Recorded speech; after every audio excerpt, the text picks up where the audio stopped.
And good evening and welcome. I'm John Phillips, and this is Pittsburgh Sports Tonight, live here on X, YouTube, and Facebook. We're going to give folks a couple of moments to kind of straggle in here, hopefully, and check out what we're doing this evening. We are going to be talking about a few different things tonight. I don't know how heavy we will be on the Steelers. I want to talk a little bit about professional wrestling tonight. I had the great pleasure of spending some time with somebody from WWE recently and conducted an interview, and want to make sure that we talk a little bit about that this evening. Also want to talk a little bit about what's going on with Pitt athletics and just the state of college football in general.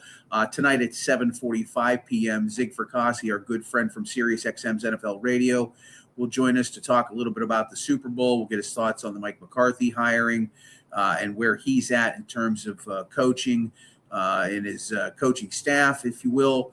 We'll probably also discuss some of the other NFL hires that Zig either likes or does not like.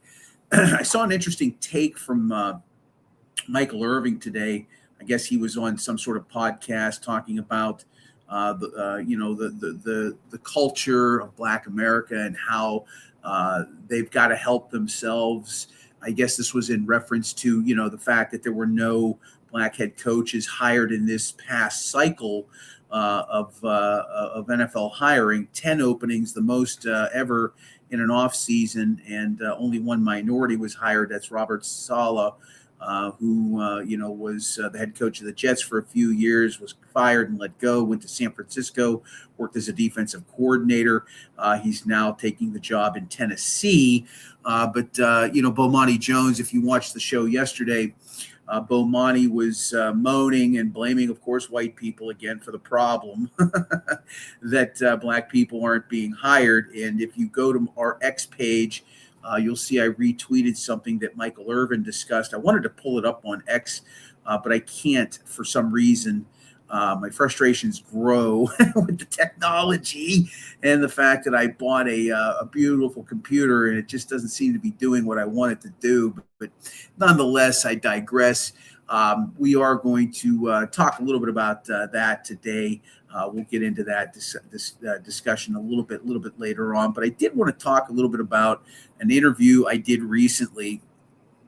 I think if anybody knows me, they know that I love professional wrestling. I grew up watching the sport. I grew up watching it, going to live events at the Civic Arena in the mid 80s. Was kind of smartened up to the business when I started going to matches because my family, I had a cousin that lived in McDonald, Pennsylvania, that was connected to somebody who sold tickets at the Civic Arena at that time. And we started sitting 2 rows back, sometimes ringside, sometimes 2 rows back, sometimes 3 rows back.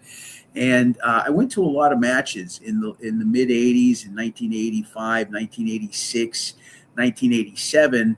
And that's where I learned about wrestling tapes and exchanges. And I learned about this was the early days of the dirt sheets. And, I got people started kind of smarting me up to the business because I was interested in a career in broadcasting. And I watched all the wrestling shows that were on.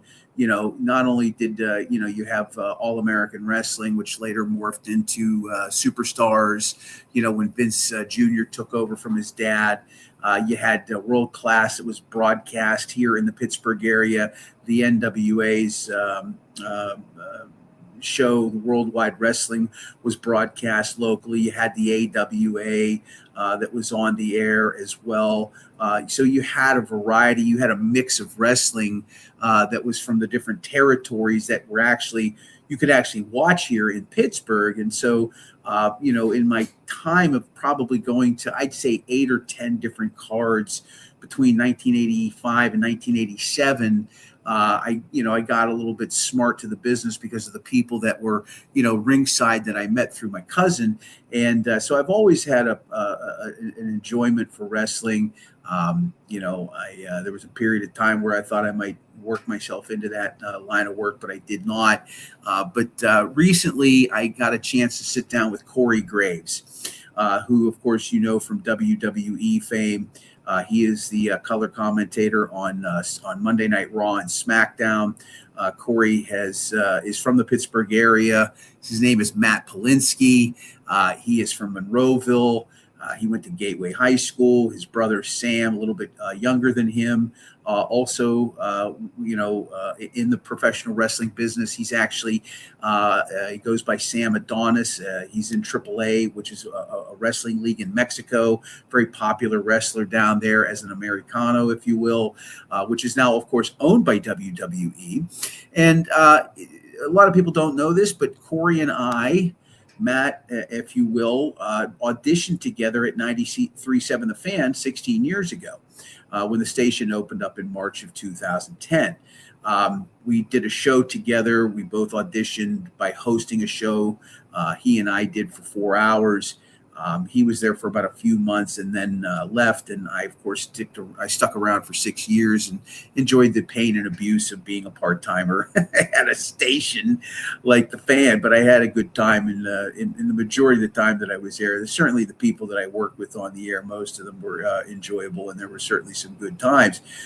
But Corey went back to wrestling and eventually became an announcer because he suffered too many concussions and injuries. The concussions are what really derailed his career. And he was able to parlay that into a broadcasting career. They put him on a lot of online shows and then eventually worked his way onto NXT. And then in 2016, he became a member of WWE Raw and as a heel announcer, and just really carved a path for himself. And has, built this incredible following up on social media. He has since remarried. He has 5 children, 2 to his second wife, Leah Van Dale, who was Carmella in WWE for 12 years. Matt lives here in the Pittsburgh area. And he and I kind of reconnected back in May when I saw him at a Riverhounds game. And it was just in passing after the game was over. We chatted for about a minute and a half. He gave me his number. He was like, let's stay in touch. And, from time to time when he was free, I'd hear from him and we would connect a few times and sit down and commiserate about life in general and things he was interested in and he was doing. And, I was writing for the Trib, of course, at the time, and I still am. But, Corey I wanted to write a feature on him. And he was like, I think when the time is right, I'll contact you. And I respected that. Well, a few weeks ago, Corey contacted me and we sat down at a Denny's up in Cranberry and we spent an hour talking, mostly about life and things of the nature. I did record about 20 minutes of the conversation, and it circled around and centered around something that Corey is now doing that is completely different from the world of professional wrestling. And he is now teaching a communications class called Live Sports Production at Point Park University. And so, when he called me, it was right before the new year, and he said, hey, I'd like to meet you next week, and I got something that I want to explain to you. And so we met the first week of the new year. I was making a trip to South Bend, Indiana, and Cincinnati for work.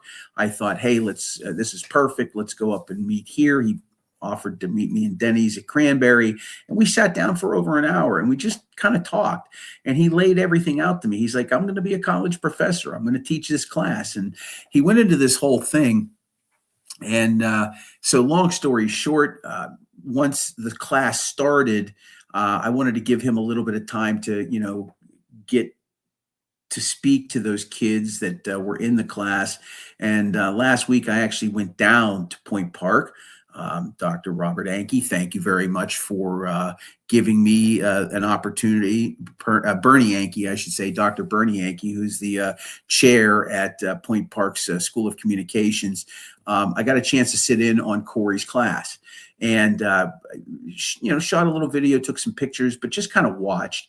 And put an article together for the Tribune Review today. So if you have a chance, you can go to our my X page at Steel City Sunday and check out the article there on Corey Graves. I am going to release an unedited version of our conversation regarding that. It's about 17 minutes. I have it uploaded to YouTube, but it's going to drop on Friday. I think people will find it interesting. It'll give you a little bit of a look behind the curtain of pro wrestling as well. So, Corey is, he's a great guy. And I am very pleased to, have kind of, reconnected with him after many, many years.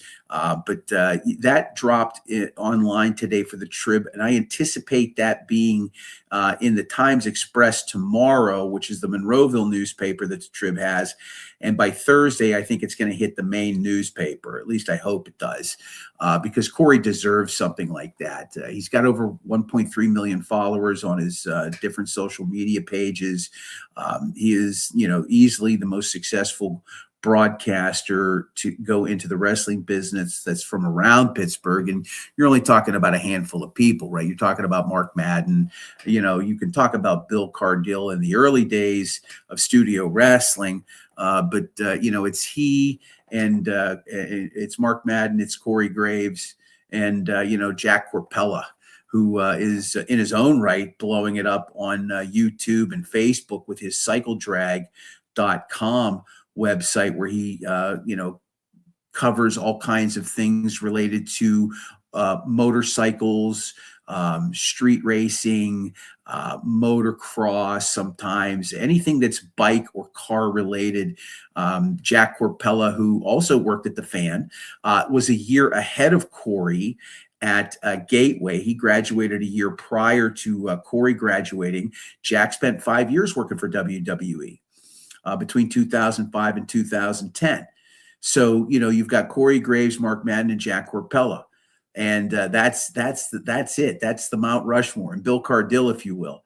And I put a 1,200 word story together, and the Trib got it published online today. I'm very proud of the work that went into that. My editor, Bill Hartlip, is he's been in the business of news and print for 25, almost 30 years. He was, touched up the story. I'm not thorough by any stretch of the imagination, but I do my best, and I try to write with some passion. And that story was very important to me. I think hopefully I did him justice, and I hope he enjoys the story. I know he's kind of put it out on some of his social media platforms as well, but I hope you get a chance to take a look at that. It's nice to be able to write about those sorts of things. I try to find subject matter that is interesting to me, and waiting for, of course, the Riverhound season to start. I've had a chance to kind of cover their practices a little bit already. And, they had an exhibition game yesterday over at their location in Montour at AHN. Hello, Ralph. Good to see you this evening. Thanks for checking in on our YouTube channel. It's nice to be able to have that outlet again, to be able to write some features. Excited to cover the Riverhounds again this year for the Trib. They have told me that I'm coming back. I know that there's a lot of good writers that are going to be looking for work here real soon. But according to the sources at the Trib, I'm coming back to cover the Riverhounds for year 2, which is nice. And I'm excited about that. I'm actually going to make the trip down to Charleston, South Carolina, where I lived for 4+ years, and cover their home opener on March 7th. That's a Saturday. So I'll be down there covering that game. It's the Riverhounds' oldest rival. It's their oldest rival. They go back 27 years now playing the Charleston Battery, and that's where the Riverhounds are going to open up. Their first home game won't be until March 28th, 3 weeks later, so they'll be on the road to start the season, and that's okay. We're still kind of in the winter months up here, and, as by the time we get to April and May, the weather breaks, hopefully, and, there'll be nice crowds at the stadium, which will start undergoing some of the construction work this year. I don't know what the plan is just yet. I think that's something I want to kind of talk to them about and get a little update on where stadium plans are right now. Obviously, the Riverhounds made that big statement sometime in October last year that they're going to build a $150 million, 16,000 seat stadium. It's going to be beautiful. And we're us as press members, I will tell you, the press box needs some updating. If it can look something like the Philadelphia Union Stadium, I think we would all be pretty happy. But whatever they end up doing, I'm excited. I'm excited to see, obviously the sketches and what they were showing you at that press conference back in October was exciting, to say the very least. It might have been early November now that my memory is shaken, but nonetheless, when they made that announcement and they had everybody down there, it's nice to know that they've got that on the back burner over the next 3 years. And I think that process is going to begin here shortly. I have not been down to Highmark since the Eastern Conference final game in mid-November. So that was the last time I was down there. And I should probably check with Matt Grubba, who used to write for the Trib, but is now their media relations director, and see where things are at in the stages of getting prepared to start turning Highmark Stadium into its newer version. We'll also see what kind of stadium rights, naming rights they get for the Riverhounds. But wanted to start the show off with that this evening. I didn't necessarily want to get into any Steelers stuff per se. I don't think there's much to be said right now regarding the Steelers. Again, go check out the article on our X page on Corey Graves, and Friday at noon on our YouTube channel. I'm going to drop the 17-minute unedited version of the conversation, part of the conversation that he and I had. We talked about a lot of other things wrestling related that I didn't want to record. I just wanted to kind of spend time with him and chat with him. He's really a good guy. For considering how successful he is, Corey is a very down to earth guy, and it was nice to spend time with him to talk a little bit about this new phase of his life, his professional career outside of wrestling, which is pretty neat. Okay, so if you have any questions or some comments, you want to drop them in the comment section, you are welcome to do so. We'll be on the air until about 8 p.m. this evening. We will have a show tomorrow, nothing on Thursday. We'll go to 4 nights next week. We will have Zig Fracassi on the show tonight. Zig, of course, of SiriusXM's NFL Radio. We'll talk a little bit about the Super Bowl coming up. Not a whole lot of hype around a lot of it right now. Bad Bunny is getting some mixed reviews after the Grammys. He is going to be performing at halftime. I know Green Day is going to be performing, I believe, in the pregame. Look, I don't know if anybody will ever top Prince's performance at Super Bowl 41. Rolling Stones had a pretty good one. There were some others, obviously Whitney Houston singing the Star Spangled Banner will never be beaten. But I'm not necessarily looking forward to watching the halftime show. I'm pretty sure I'll probably do something else during that time frame. I'm sure there's plenty of halftime programming that the networks that aren't carrying the Super Bowl, and it's going to be on NBC this year for those of us that stream online. I guess we have to use our Peacock subscription to get the game itself because Fubo and I think YouTube TV are still having some issues with NBC Cox here in Pittsburgh, which is WPXI TV. So if you're on those streaming services, you're going to need to have your Peacock subscription to watch the big game. Thought about actually streaming it, but I'm not going to do that. Not nearly enough of subscribers right now to get involved in all of that. But nonetheless, I digress into some other topics. Okay, let's talk a little bit about the state of college athletics. Pitt basketball competing tonight in Virginia. That game's at 9:00. The Who's are 18-3. Pitt comes in at 9-13. They have struggled all season long. Look, I think we've talked a little bit about Jeff Capel. And when he came here, when Jamie Dixon's era came to an end, it's kind of like the Mike Tomlin era, if you think about it, right? Dixon was a victim of his own success or lack thereof. Jamie had competitive programs. They went to the NCAA tournament on a regular basis. They won the Big East a few times under him, right? They competed in some of the greatest Big East finals in the last 25 years. There were some Donniebrooks in there against Boston College and Connecticut that they played, some that they won, some that they lost. But nonetheless, Jamie always had competitive teams. He had talent, and they were highly ranked. And, they even had a number 1 seed in 2011, I believe it was. But they disappointed routinely. They disappointed routinely, most notably in 2008 when they lost the regional final to Villanova, who later went on to win the national championship that year. But the 2011 team that went number 1 and lost in the second round was definitely a hard pill to swallow. And as Dixon, continued on as head coach, and they went into the Big East. They left the Big East, I should say, and then moved on into the ACC. The successes were a little bit less and less. The competition changed, right? You weren't playing Georgetown. You weren't playing Villanova. You weren't playing the old teams, St. John's, like you had in the past. You were getting Duke and North Carolina to play. You were getting NC State and Wake Forest.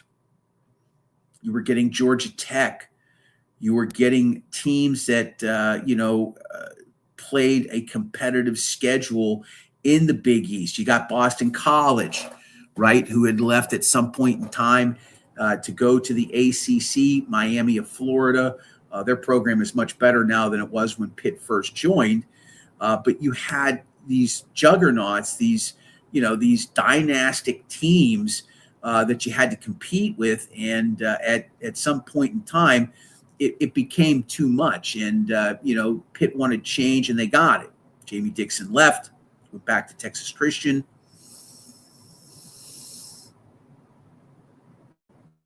And, Pitt was able to hire Jeff Capel. And so Capel comes in, obviously, with a pedigree from Duke, very successful, was an assistant under Coach K, and takes over the program. And, I don't know what it was, because this is before NIL a few years ago.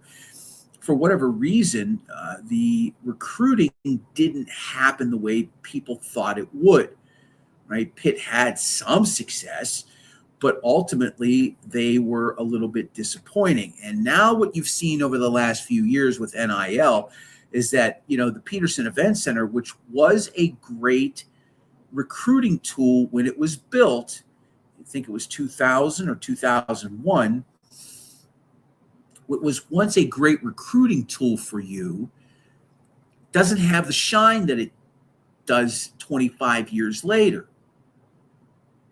because the Joneses keep up by either upgrading or building something new. And Pitt's not a basketball program, even though they've got some tradition, right? Eastern 8, right? Sam Mannery and, Charles Smith and Jerome Lane, those teams in the 80s and, early 90s that competed, into the mid-late 90s in the Big East that were tough. Obviously, Sean Miller played in that era of the mid-late 80s as well. But, you had a period of time where, Pitt basketball just kind of came along as it did. Nothing really spectacular, competitive in the Big East, but, they weren't really competing to the level that they needed to until Jamie Dixon was able, Kevin Stallings was in there for a period of time, but,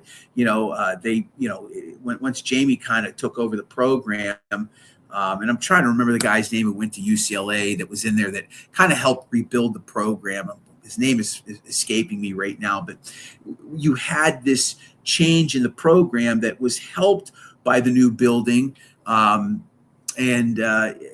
so you had this kind of rebirth of Pitt basketball that, showed up in Big East tournaments and was competitive. He needs to be fired, according to Ralph Williams.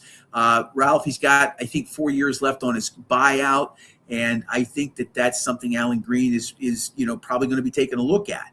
And we'll see how that plays out here shortly once this season is over. But anyhow, going back to, the basketball program, you had Jamie Dixon, probably take it to its heights, its most success, I would think, is certainly in terms of, wins and things of that nature. But the truth of the matter is that the program has fallen on some hard times. Okay. It has fallen on some hard times. And right now, there needs to be some sort of change at some point in time. I don't know if Jeff Capel can survive this year. I don't know if he can. They have looked terrible. If you look at their schedule, right, they have losses. They have a loss to Hofstra. They lost to Central Florida on the road. They lost to Quinnipiac at home. They lost to both Hofstra and Quinnipiac at the Peterson Event Center this year. You can't even tell me that that's even remotely acceptable.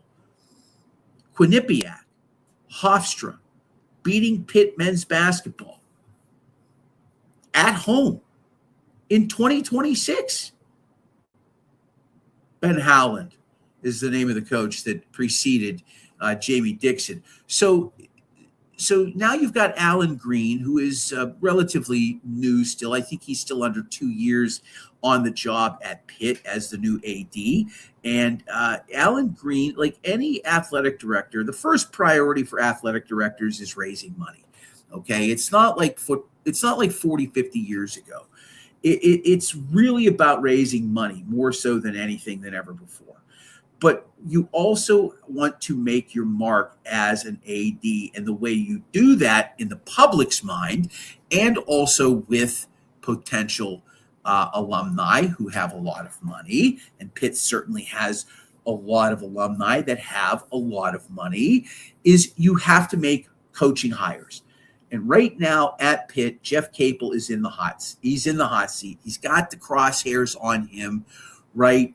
And right now, he's the guy that is that's taking a lot of heat. He's taking a lot of heat, and rightfully so. This basketball program is not where it needs to be. It's not where it needs to be. I can't see how he's going to survive this year. We saw Pat Narduzzi make it through, but I think Pat's got like a 6 or 7 years left on his contract. And the football coach makes more money than the basketball coach, obviously. And again, I'm not trying to knock Narduzzi, but look, he's second time in wins all time as head coach at Pitt. He's been there 11 seasons now, but he has not delivered. He had the ACC championship a few years ago.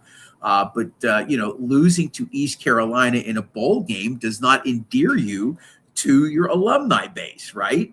And I don't want to differ away from the conversation we're trying to have regarding Jeff Capel, but the fact of the matter is, he's on the hot seat, and they're going into Charlottesville tonight, and they're going to play a team that will grind you up. Virginia plays a very tough, hard-nosed game. They grind you down. They play tough defense. They stick with what they know. They don't change and deviate. They recruit who they do. And they are fairly consistently in contention for ACC championships and, of course, berths into the NCAA tournament. Consistently. And you have to respect that because, look, they're 18th in the country right now, and they've established a program up down there that it plays a certain style of basketball that has been effective for them, right? And I don't think their NIL money is all that great, so they're not spending a ton of money on kids. Alan Green has to come to some sort of decision here at some point in time on what he wants to do with Pitt basketball. Is Jeff Capel somebody that is going to get tossed by the end of the season?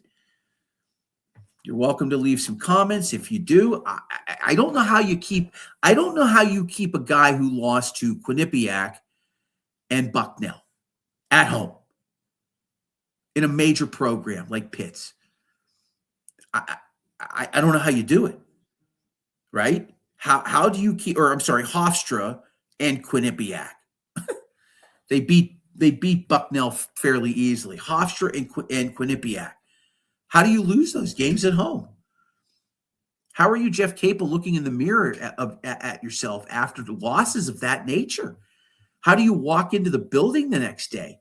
How do you stare down alumni that want to donate money to the program but are afraid to because of the product that's being put out? Right? Pitt has already announced that this coming football season, they're going to tarp the upper portions of Heinz Field, Acrisure Stadium. They're going to cut capacity down at Acrisure to under 50K because they can't draw flies down there.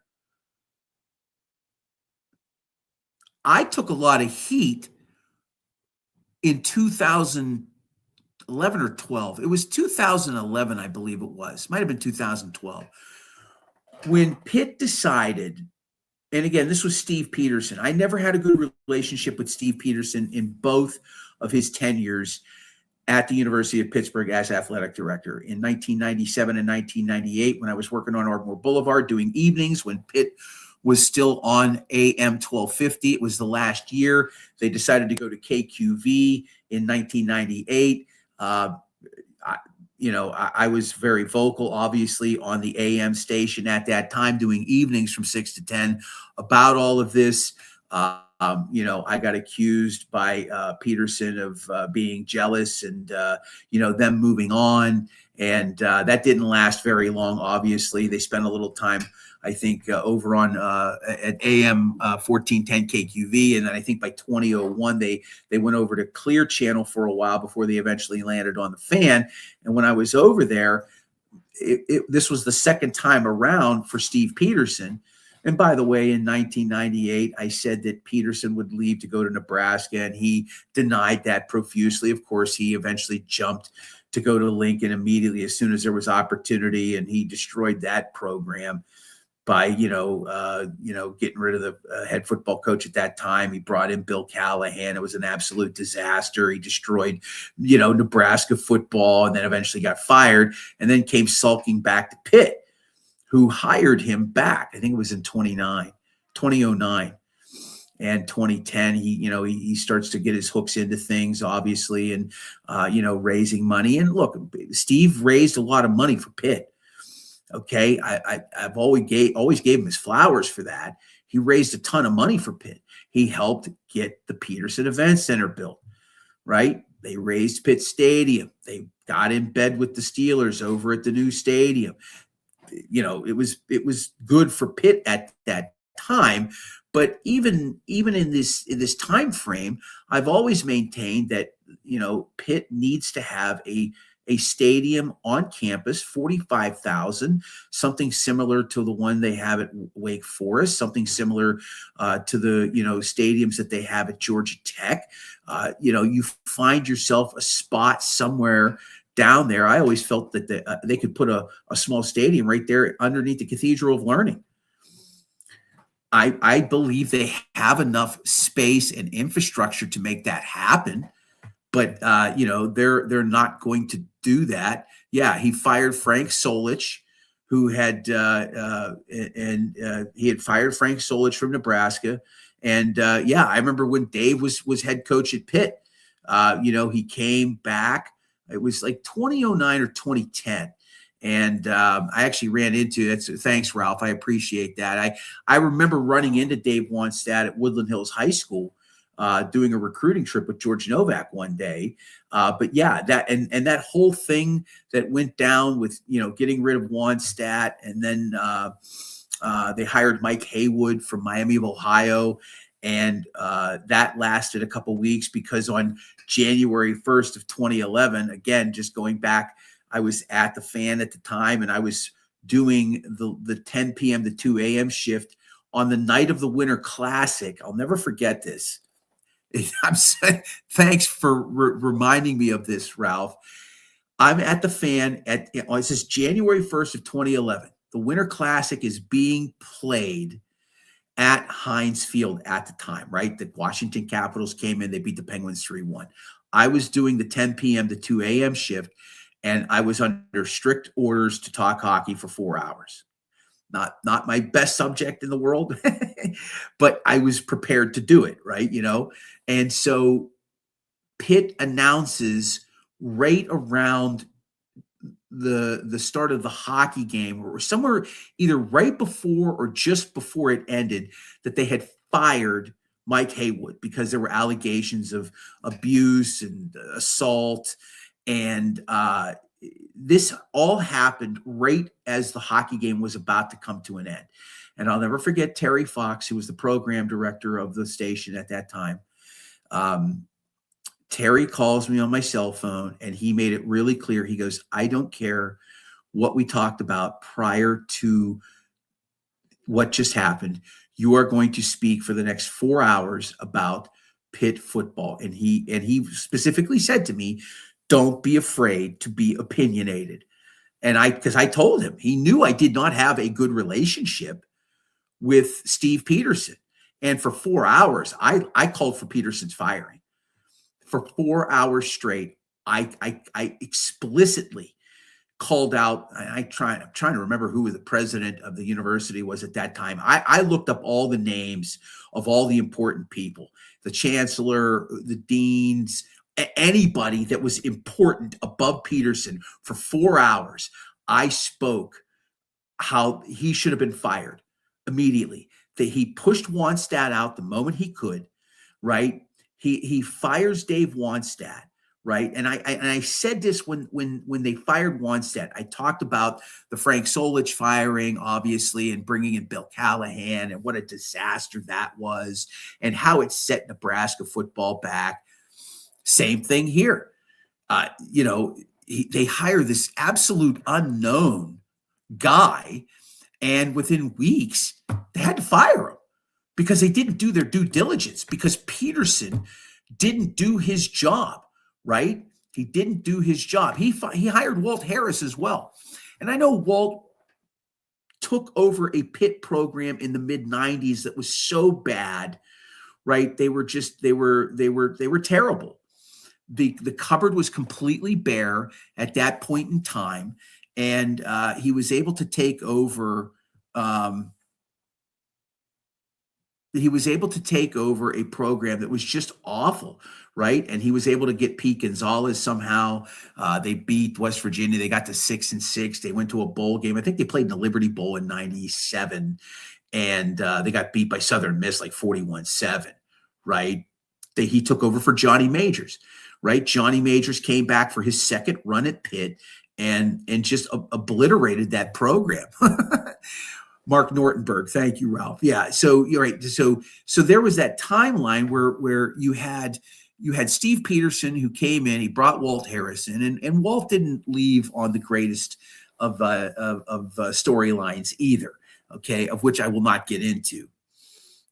So the truth of the matter is that Steve Peterson had this horrific, right, resume of hires at Pitt and at Nebraska, and especially when he had went to Nebraska, and I mean, you're talking about an institutional program, national championships, and whatnot. He comes back to Pitt second time around, and you could just feel that he wanted to get rid of Dave Wannstedt, which he did. He absolutely terminates him, and they hire this guy, Mike Haywood. The next thing you know, boom, he hires this unknown guy, and then 3 weeks later, he's firing him. Anyhow, I went on the air for 4 hours straight, and just I couldn't understand how he had a job. Like I expected the university to fire him at 2 a.m. And I was calling for it all night long. And anytime I was able to get back on the air over the next few weeks, he of course hires Todd Graham, who ran out of here after 1 year. And then Paul Chryst came in for 3 years. And then he left to go back to Wisconsin to take over the head coaching job there. It was just, it was a disaster. And, and Graham Peterson tried to get me fired in 2012 when he decided he wanted the spring game, because nobody was going to the spring game again at Heinz Field at the time. He decided he wanted to take it to the high school stadiums. And I researched it. All the Division I programs all conducted their spring games at their football stadiums, even the small, the P5s. I called Eastern Michigan. I called the smallest schools that you could possibly think of. And I researched it, and I wrote a big article for CBS Online. And basically, it was like an embarrassment. I was like, if I'm Pitt, I've got to be humiliated that I'm taking my spring game and playing it at Aliquippa High School.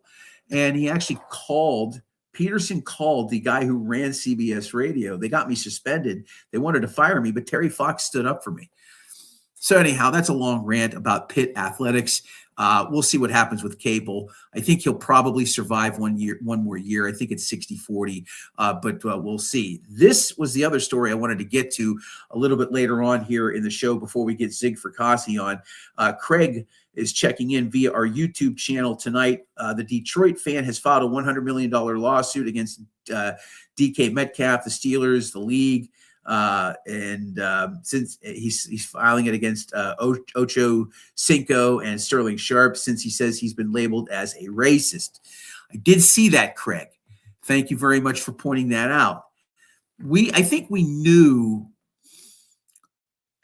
as that story developed, and of course that was the Lions-Steelers game when the Steelers went up to Detroit and beat them, and that wrapped up that 3-game winning streak that they had before the loss to Buffalo, I believe it was. But it was right before the end of the season. Right before the end of the season. And so, yeah, they went to Detroit and they won, and that all went down. Metcalf, of course, takes a swing at the guy, grabs him, whatever you want. He shouldn't have put his hands on him. Gets the 2-game suspension, and we kind of knew within moments or within hours of that incident that guy had done something like this before, and to DK Metcalf. That's the one thing about the internet. It does not forget, and it is forever. And I remember that night, people were like, oh, yeah, I think I remember that guy. I think I remember him doing something like that, similar.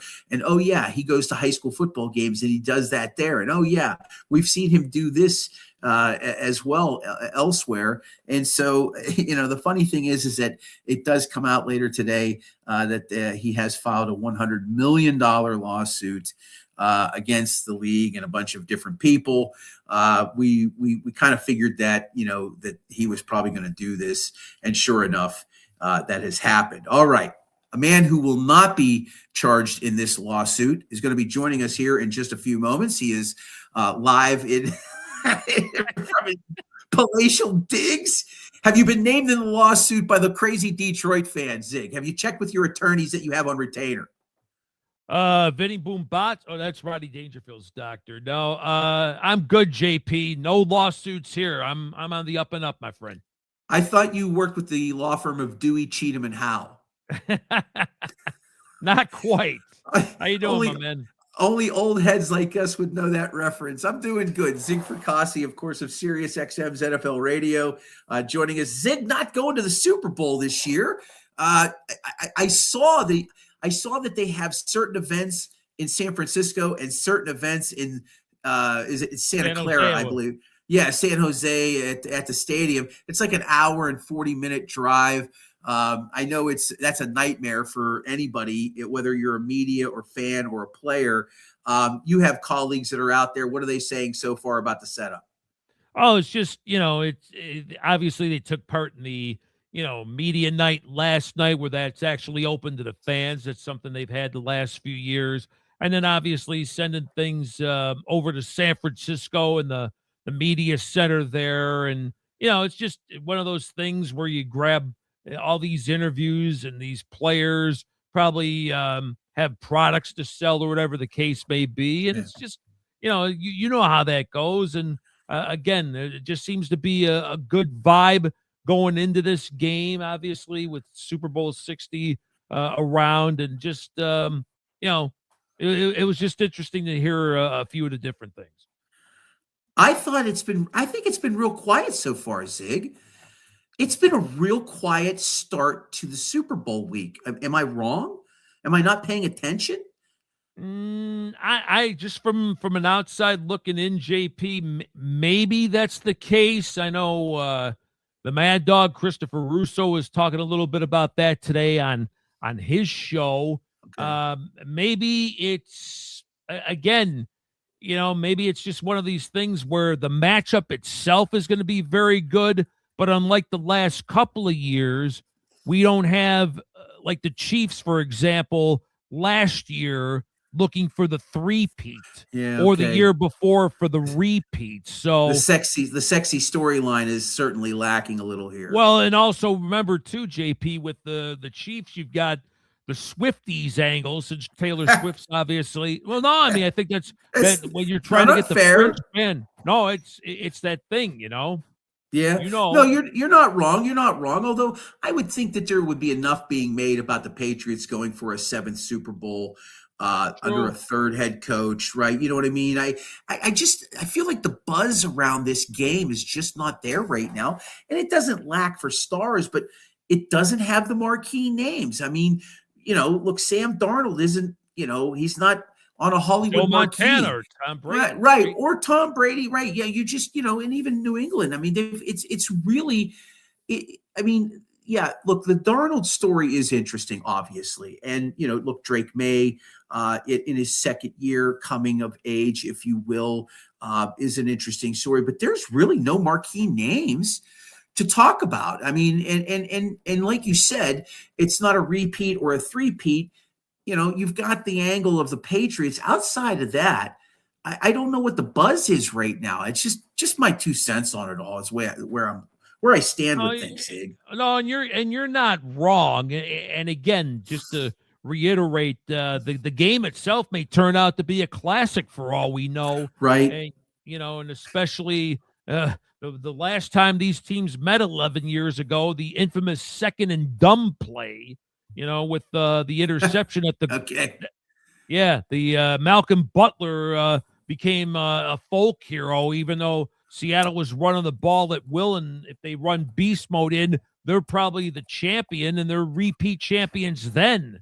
But you're right. I mean, there's just not the brand names. I mean, if you look at the rosters, you know the league. I know the league. Stephon Diggs, Christian Gonzalez. I mean, these are wonderful players. Kenneth Walker III, DeMarcus Lawrence.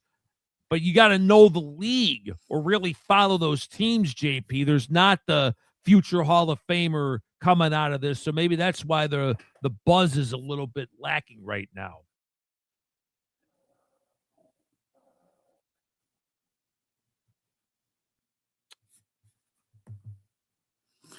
Okay, we've got Sig Fracassi of SiriusXM's NFL Radio on with us right now. We'll have him for just a few more minutes. He was kind enough to give us a little bit of time. This Detroit Lions fan, yeah, no, I appreciate it. The Detroit Lions fan files a $100 million lawsuit today against DK Metcalf. I believe they also named Chad Ochocinco Johnson. Shay Media, All Time Sports LLC is defendants. The Steelers are in there.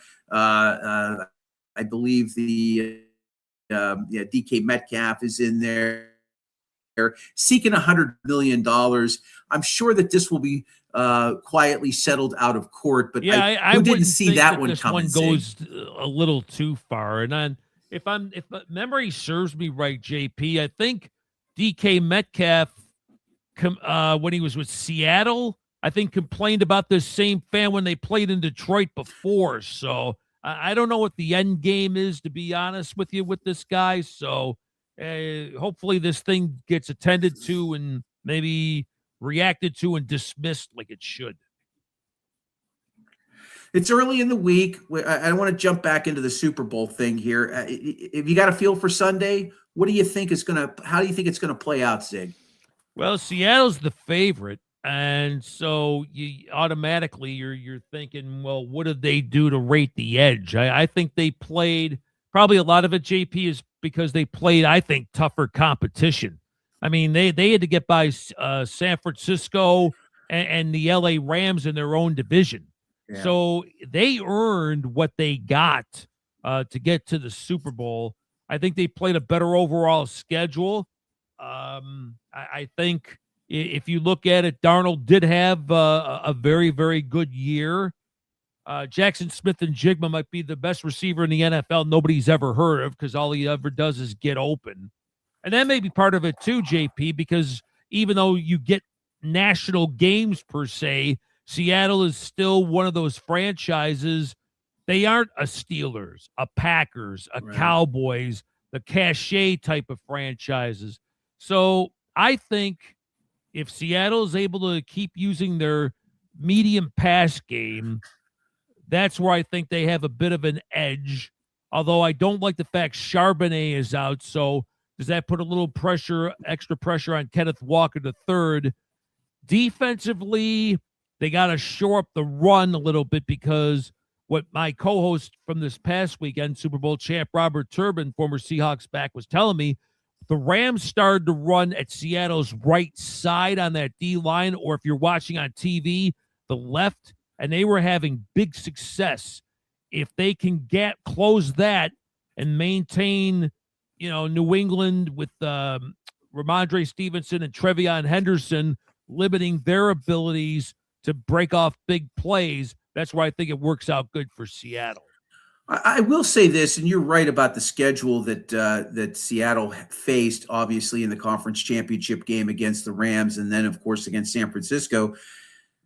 New England didn't have an easy path either. I mean, they were at home. They were at home, obviously, for the divisional game against Houston, and the Texans brought in arguably the best defense or the second best defense statistically at that time. And then to go on the road in the conditions that they were in and facing a pretty good Denver team. Look, I understand why the line is where it is. I thought that the line was a little high myself. I think there's value in the Pats plus 4.5. I really do. I mean, not that I've ever wagered a chocolate chip cookie or 3 on games of this nature, but I'm just saying, if I was in Las Vegas, I might be trying to sell the kids and mortgage the house 3 times over to get it on plus 4.5. It's pretty easy to get a bet down in just about any state these days. I think the line's a little high myself. I really see this being a 3 or 4 point game.